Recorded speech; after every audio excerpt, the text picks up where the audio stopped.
हिमाचल के लोगों को पंजाब में जाने के बाद उनके साथ अगर कुछ गलत हुआ, उनके साथ अगर गलत व्यवहार हुआ तो कौन जिम्मेवार है?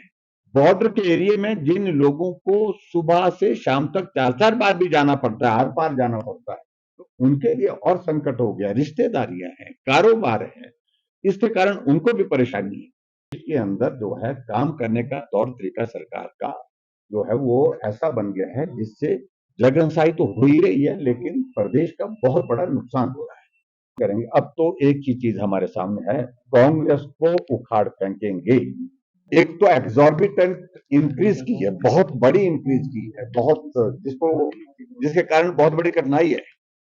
तो इसलिए मैं यही कहूंगा कि हालात ये बन गए कि पंजाब ने नाके लगाने शुरू कर दिए। कल भी नारे सुन रहे थे हम, आज भी नारे सुन रहे थे। हिमाचल के लोगों को पंजाब में जाने के बाद उनके साथ अगर कुछ गलत हुआ, उनके साथ अगर गलत व्यवहार हुआ तो कौन जिम्मेवार है? आखिरकार ये स्थिति अगर पैदा हुई है, स्थिति पैदा हुई है हिमाचल प्रदेश के उस अपरिपक्व फैसले के कारण, उस निर्णय के कारण, क्योंकि इंक्रीज इतनी ज्यादा कर दी। दूसरा, जो टैक्सी है, टैक्सी ड्राइवर हैं, टैक्सी के जितने मालिक हैं, यानी कि ऑपरेटर जितने भी हैं, वो टूरिस्ट को हिमाचल प्रदेश में लाते हैं, और वो टैक्सियां अगर हिमाचल के बाहर टूरिस्ट को दूसरे राज्यों के लिए ले जाएंगी तो प्रदेश को उससे भी नुकसान है। पूरी टूरिज्म इंडस्ट्री हमारी जो है इस फैसले के कारण नाराज है, निराश है और गुस्से में है। बॉर्डर के एरिया में जिन लोगों को सुबह से शाम तक 4-4 बार भी जाना पड़ता है, आर पार जाना पड़ता है, तो उनके लिए और संकट हो गया। रिश्तेदारियां हैं, कारोबार है, इसके कारण उनको भी परेशानी है। और उसके बाद अब मुख्यमंत्री जी बोल रहे हैं कि हम रैशनलाइज कर रहे हैं। आपने टेंडर करवा दिए, उसमें टेंडर करने के बाद अगर वो टेंडर वाले कोर्ट में चले गए तो क्या करेंगे? क्योंकि उनको लेजिटिमेट राइट उस बात को लेकर के है कि जिस आधार पर आपको टेंडर अलॉट हुआ, उनने वहां पर जो है पोस्टिंग शुरू कर दी लोगों की, वहां पर लोगों की जो मैन पावर वहां पर खड़ी कर दी है, वो उस कारण से परेशान है। कुल मिला करके बहुत ज्यादा प्रदेश के अंदर जो है काम करने का तौर तरीका सरकार का जो है वो ऐसा बन गया है जिससे जगनसाई तो हो ही रही है, लेकिन प्रदेश का बहुत बड़ा नुकसान हो रहा है।